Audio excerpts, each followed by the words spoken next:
Joining me now, House Judiciary and Foreign Affairs Committee member and Iraq War veteran, Congressman Guy Reschenthaler. Thank you so much, Congressman, for joining us. Thanks Happy New Year to you. Happy New Year to you, too. What are the president's red lines in the Middle East, with Iran specifically?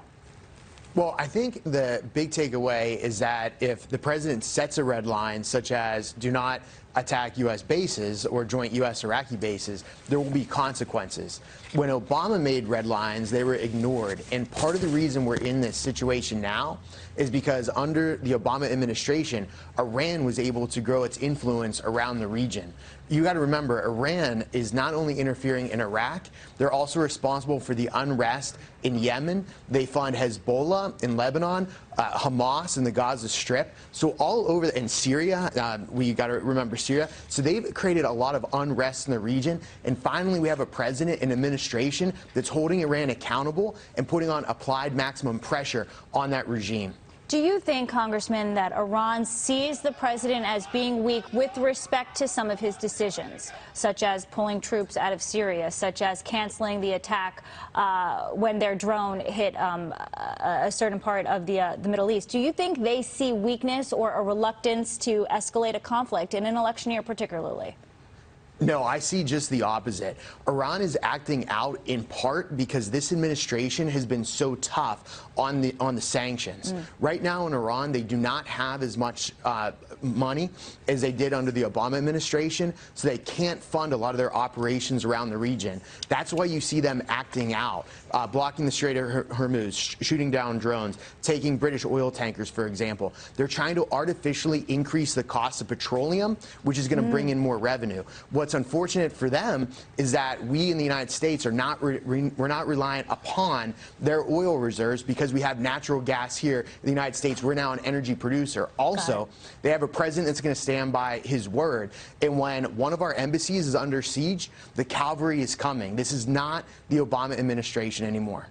Right. The troops are headed in. All right, let's move on and let's talk about what's going on Capitol Hill. Looking ahead to 2020, what are the Republicans' priorities, specifically in the House where you sit? Well, my number one priority is always going to be job growth and economic growth. The best thing that we can do in government is have a strong economy because it fixes so many other problems that we have. But the way to do that is to make the tax cuts permanent. The tax cuts now expire in 2025. That might sound like a long way off, but if you're a business looking to invest and you're projecting out 5, 10 years, you need to make sure that you can have tax rates that are going to bring back a return on that investment. So making the tax cuts permanent will be my number one goal heading into 2020. Is the president speaking about the economy enough as he campaigns for 2020? He is, but the Democrats are trying to distract from this red-hot economy. You just went through the numbers. We have the S&P hitting all-time highs. We have an economy that's just roaring right now. Unemployment is at a 5-year low. So what are the Democrats trying to do? They're trying to talk about impeachment, bring that in the news, so we're distracted from just how strong this economy is and how much job growth we've had under the Trump administration. Congressman, good morning. This is Danny Hughes, and Happy New Year. I'm wondering, how do you increase job growth, specifically in the areas that you represent, with the economy doing so well? Is it a matter of bringing in additional companies to employ these people? Is it to increase wage growth? What do you see as the impetus? Right. There's really just two ways to do it. I believe it's that simple. One, we reduce regulation, which the Trump administration has done. That's helped in particular in the oil and gas industry, which is huge in my region in western Pennsylvania. We also grow the economy by reducing tax rates. And we've done that with the tax cuts. That's why we have to make it permanent. But when you have that stability, when you have low taxation, when you have low regulations, businesses can grow and flourish. I think that the best thing the government can do for business is just get out of the way and let business be business and grow the economy. Do you think the president wins Pennsylvania again? And I'm asking because you just mentioned you have a lot of oil and gas in your state, and Democrats running all about climate change. They want to ban gas and oil in Pennsylvania. You also had Joe Biden just a few days ago telling a room of people, hey, you know what, coal miners, learn how to code. How does that resonate where you are? When you have this field and Joe Biden, the supposed moderate, wants to ban fracking, that just shows you how far left this party has gone. But if they want to talk about banning fracking, reducing our oil and gas exploration, good luck winning Pennsylvania. Because we know that it's just not about energy. It's about reducing the cost of energy so you can make manufacturing possible because you have reduced energy costs. Also, it's about petrochemicals.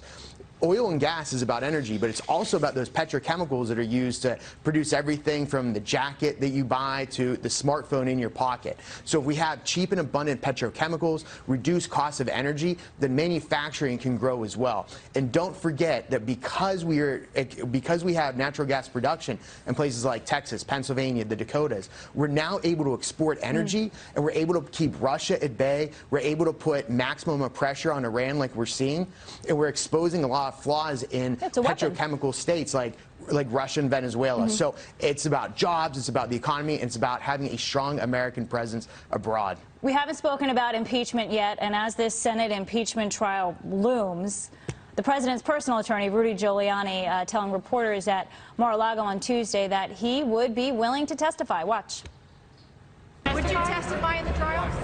I would testify. I would do demonstrations, I'd give lectures, I'd give summations, or I'd do what I do best, I'd try the case.